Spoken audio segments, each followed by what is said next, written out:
Welcome to the Zen Zone. Today we're going to talk about the 3 reasons you may not want to purchase the Vigodi Tesla, which is actually one of my favorite EUCs. That's why I own it. The small, nimble tire makes cruising around, very enjoyable. It's smooth. It's light. It's such a great EUC for the weight.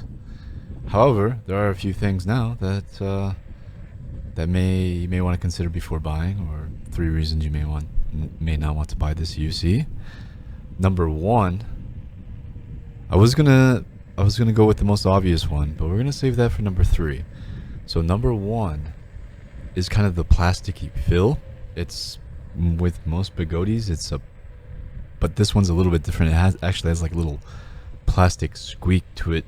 It's because of the extra plastic trim on it, which is pretty easy to take off when you're taking it apart, but it just gives it like a little squeaky feeling and noise that I don't really like. It makes it kind of feel cheap, even though this is a $1,600 EUC.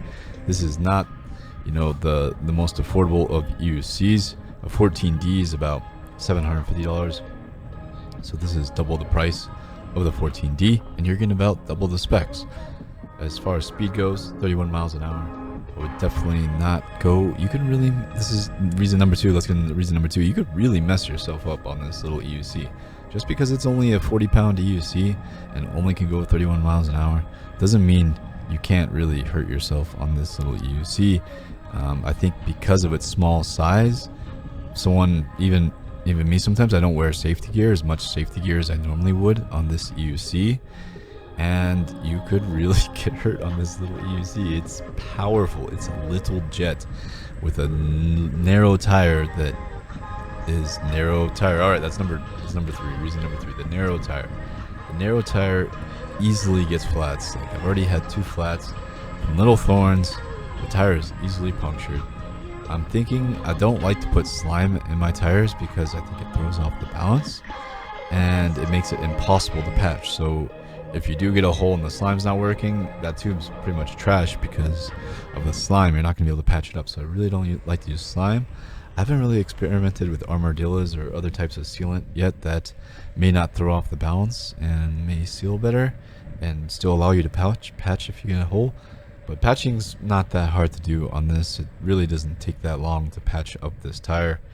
And it's very, maybe 30-minute job to an hour, 30-minute to an hour job. First time an hour, but by all means, if you're doing it for the first time, take 2 days to do it. Just take your time. There should be no frustration involved. Slowly disassembled. Find a good video like Wrongway's video, or if you need my help, I can help you with this EUC. It's something you're probably gonna have to do unless you're smart about where you're riding and very careful about where you're riding. I'm definitely gonna be a lot more careful now. This second flat was actually the most dangerous flat I had. Because I was crossing in front of traffic when I noticed it, and it was slightly tilted, and I knew, yep, I got a flat, but I was able to get to a safe area and get myself an Uber at the expense of my phone. I dropped my phone. My Samsung S21 now has a crack on the front, and that was about a week after I canceled my Samsung insurance. So that was not the great timing, but it's not that bad of a crack. I'll deal with it. It's going to make the trade-in a little bit less when I go to trade it in. I think I'm definitely going to get Apple for my next phone. I'm not liking the Samsung phones too much. The camera's not bad, but the actual phone itself, I kind of regret buying it. If I were going to review the S21 Ultra, it would not be a positive review overall. So let's recap the 3 reasons why you may not want to buy this Tesla, and maybe throw in an extra reason here. Number 1, it's kind of a plasticky, cheap feeling wheel. It looks great and stuff, but it does have a plasticky creak to it that bothers me. For $1,600, that little creak bothers me. The second reason I forgot, and the 3rd reason is the nimble tire, the narrow tire. It easily gets flats, which can be dangerous.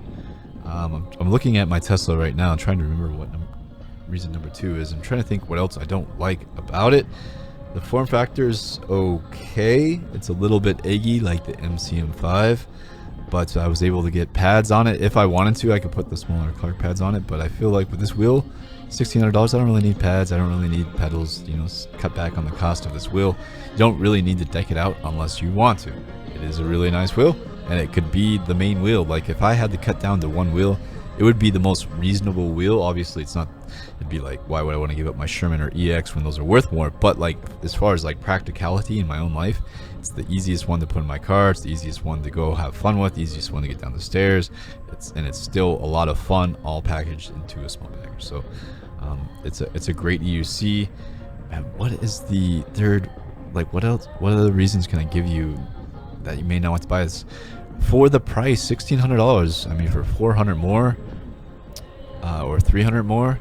You could get a Kingsong S18, you could get a 16X, you could get an 18XL, you may even be able to bump it up and get an RS or a Nikola. So there's a lot of EUCs in the price range that are, I would recommend more because of the bigger, thicker tire. But for this is a niche wheel. For me, it's like a sporty, it's like if the people that were going to buy the V12 for like a sporty commuter, this is a nice sporty commuter, and it's even lighter. And it's available now at Alien Rides. You can use discount code ZEN to get yourself $50 off. It makes it a little bit more affordable. I hope that helps you out. And if you have any questions about the V3, you can always ask me in email or TikTok or Instagram. I check my messages quite regularly, although it is getting a bit overwhelming at times, the amount of messages I get. So, you know, always use Google first. If you have a question, ask Google first. Google seems to know most of the answers. Update on the Sherman, it's still 1600 watt, but Veteran sent me a new BMS, so we should have that installed soon, and the Sherman back up and running, and some Sherman videos on the horizon. Haven't forgotten about the Sherman. Still a great EUC, but compared to the Bigodi EX with the bigger motor, the Bigodi EX has a higher skill ceiling with it, so it's funner for me to try to figure out how much torque I can get out of this motor before you cut it off. I don't think I could if I like full leaned it. And also, man, the cutoff. We'll get into more Bigodi EX stuff later. I hope you guys enjoyed this video. As always, I really appreciate the comments. I really, really appreciate comments. Let me know what you're thinking. I'm going on about 400 miles on the Tesla. The second flat kind of slowed me down a bit. I'm waiting on a tube, getting 2 new tubes from Alien Rides. They're hooking it up. So that's awesome. Something you may want to actually buy with your Tesla is an extra tube. Wouldn't hurt to have an extra tube. And some patches. I bought like a $5 kit from a bike store, some patches, and they work great. I think you only need really 2 tools to take apart the Tesla. Maybe even, yeah, it's not too difficult to take it apart. This V3 Tesla is actually my first Tesla. I have ridden the previous V2 Tesla, and I think this is a very nice update. The build quality is a bit better. They are making improvements, and that's what you want to see from Bigodi, is improvements being made. Be very careful on this EUC. You can get hurt. Safety gear, knee pads, wrist guards, elbow pads, and a full-faced helmet. You could really bonk your chin on this one, knock out your teeth. A lot of dentists are commenting on my TikTok. They're like, ha ha ha, you guys are going to be visiting my office soon.